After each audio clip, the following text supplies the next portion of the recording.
Okay, so here is our first official move of the chicken tractor that we built. It's built out of PVC and a few other parts, but we've got, right now laying on the ground, we've got like 2 feet of hardware cloth to keep varmints from digging up. It's going to eventually be connected to the chicken coop or the chicken tractor, and it'll fold down. So we're just gonna connect it loosely with zip ties, so it'll fold up when we want to move it, and then we'll just lay it down again on the ground again, and it'll keep the varmints from trying to dig up underneath. We've got raccoons and possums, and there are some mink in the area, so those are pretty sneaky and they'll get in everywhere they can, any little place. So we're just trying to be real careful with this chicken tractor, keep our chickens safe. And I've got Brody there moving the fence out of the way. Like I said, until we get it attached, we're just going to lay it in front. And we're going to lift up the sides. Brody, go ahead and lift up the tires.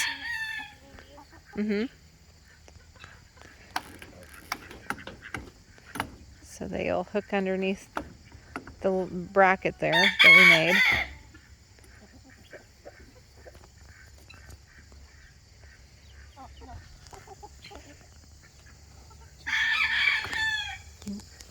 You want to hold the video?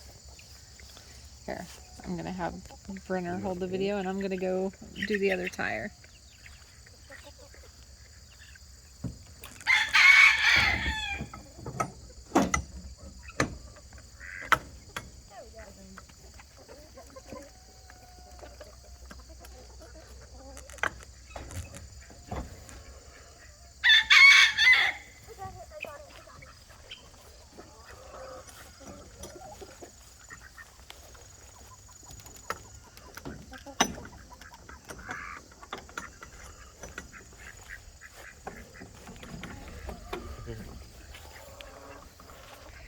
All right, and then I think Brody can pull it by himself.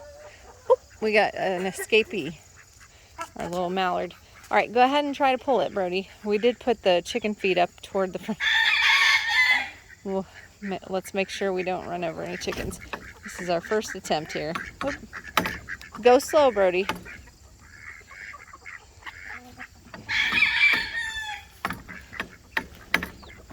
Okay, hang on just a minute, okay? All right. Maybe we should stop and put all the things back in. Yeah, maybe so. All right, hang on. Let's see if they're... Brenner, can you double check and make sure that none are under?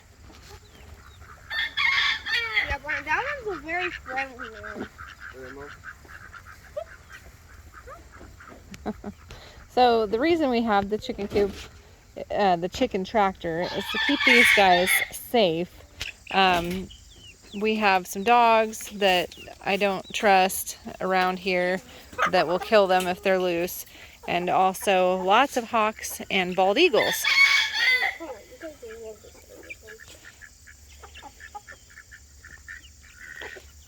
All right. You want to go pull it, Brenner? Just wait, these little chicks will They'll go ahead and pull it. They'll be easy to catch. The big chickens don't have a clue that they can get underneath, but the little ones, they can see right under there because there's about 6 inches. All right, pull it a little farther. I want it all on new grass. Yeah, I'll pull it. Better get out away. Oop, oop, go slow, go slow.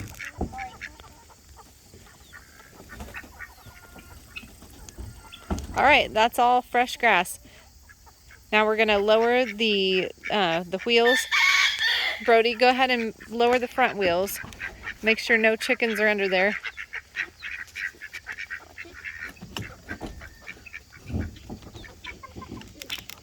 Is it hard to pull? Hard to get under, so I just bend Well, just you can swing it around, Brody.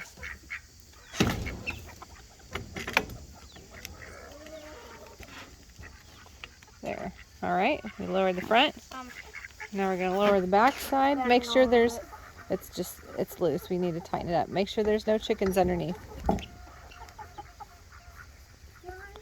All right. And then we've got these little stragglers that the kids will pick up and put in.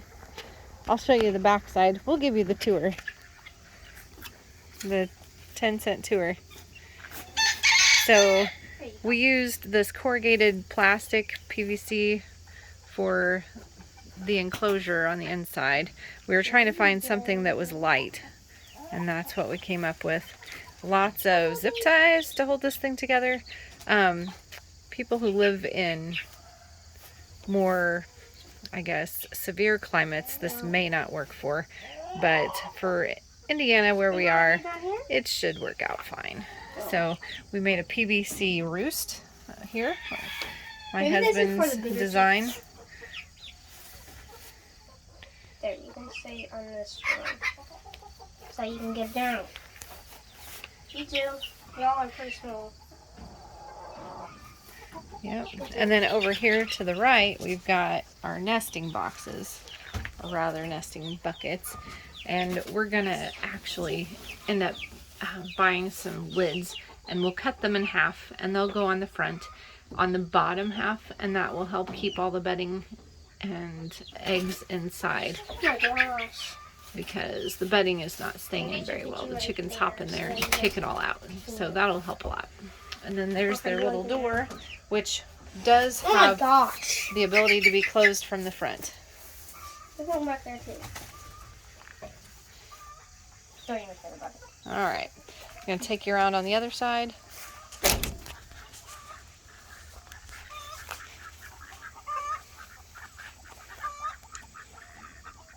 And they were very happy to be on the green grass and alfalfa. And then we'll relay the hardware cloth right up next to it all the way around to keep out the critters that might like to have a chicken nugget. And yes, we have a bigger chicken coop. We call it the Peacock Palace. That was our quarantine project back 2 years ago. It's huge, and but we just have so many chickens, and I know it's better for them to be on pasture and to have them move daily to keep the interest up. And in theory, they won't be picking on each other as much if they have fresh grass and just new things to look at each day.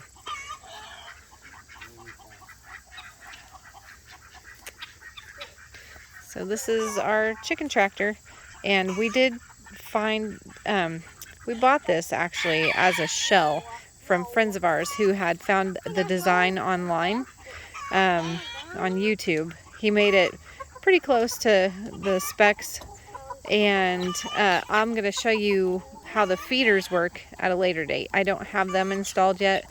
We're just feeding them, excuse me, scotch grain and layer crumbles on the ground, just a little bit for them to peck around, and then the water in a bowl. But we've got some really cool feeders and waters that I want to show you at a later time.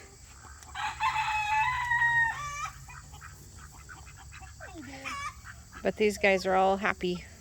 And Duck, we do have quite a mixture in here. As you can see, we've got a couple leghorn roosters, a couple bantam hens, the striped, black and white striped are barred rock. I've got 4 of those in there.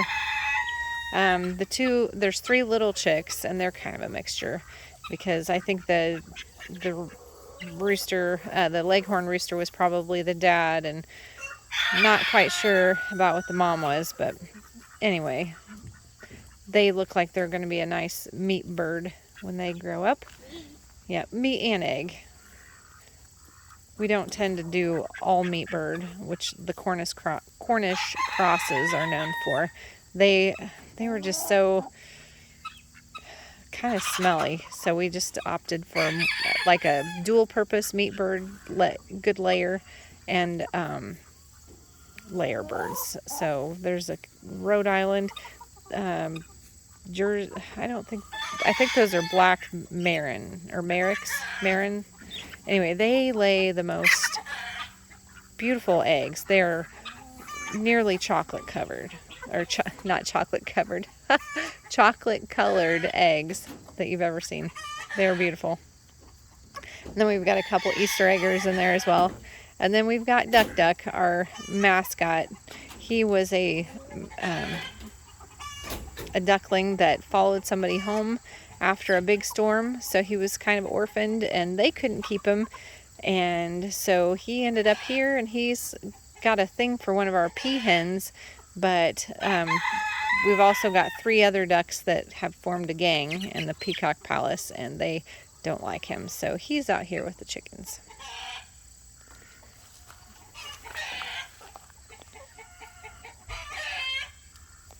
So, and that's it.